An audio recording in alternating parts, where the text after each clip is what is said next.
Electrical failure on an oil rig, what went wrong?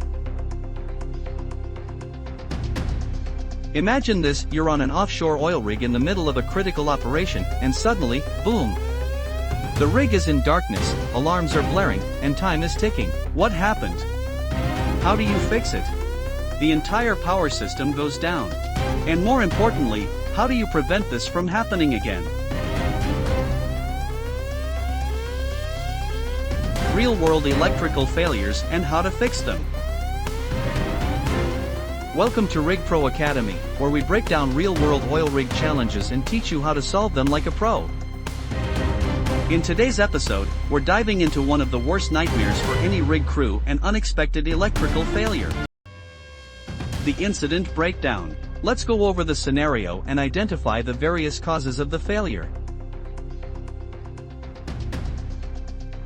This was a real case that happened on a drilling rig using Kato engine generator set and a Ross Hill SCR control panel system.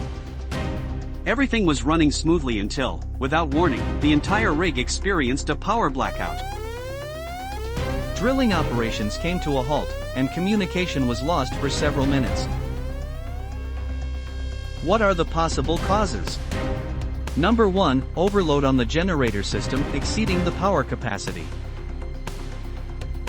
Number 2, fault in the power distribution system, breakers tripping due to short circuits. Number 3, ground fault or insulation breakdown, equipment failure due to undetected faults.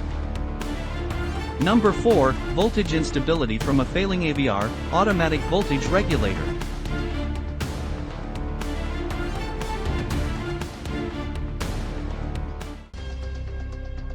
The troubleshooting process. Now, let's step into the troubleshooting process. When you're dealing with an electrical failure on a rig, you need to stay calm, think logically, and follow a systematic approach. Here's how we handled this case step by step. Step 1, immediate safety measures. Ensuring crew safety, checking for fire, arc flash, or exposed wires. Switching to emergency power sources if available. Alerting the electrical team and shutting down non-essential loads.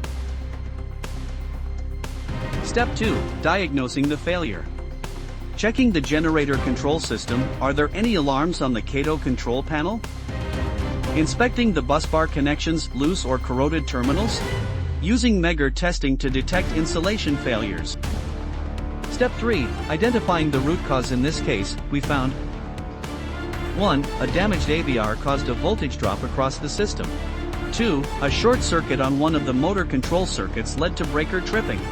3. The faulty parts were replaced, the system was reset, and power was restored.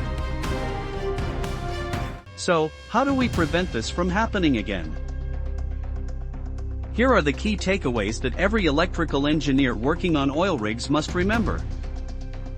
Preventive measures. Number 1, regular load testing, ensuring generators are not running beyond safe capacity. Number 2, routine insulation checks, using Megger tests on cables and motors. Number 3, AVR and voltage regulator maintenance, regular calibration and replacement schedules. Number 4, emergency protocol drills, training crew to react quickly in case of failures. There you have it, an inside look at a real electrical failure on a drilling rig and how we fixed it.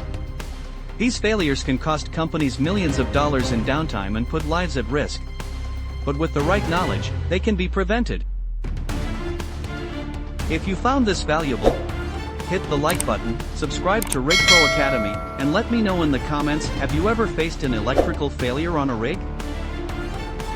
How did you solve it? Let's learn from each other.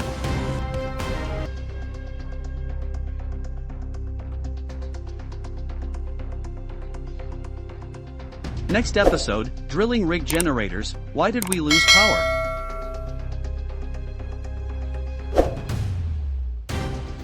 Have you experienced any kind of rig failure? Please share your experience in the comments.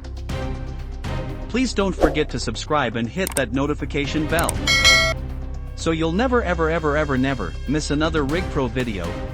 And see you in the next video. Bye.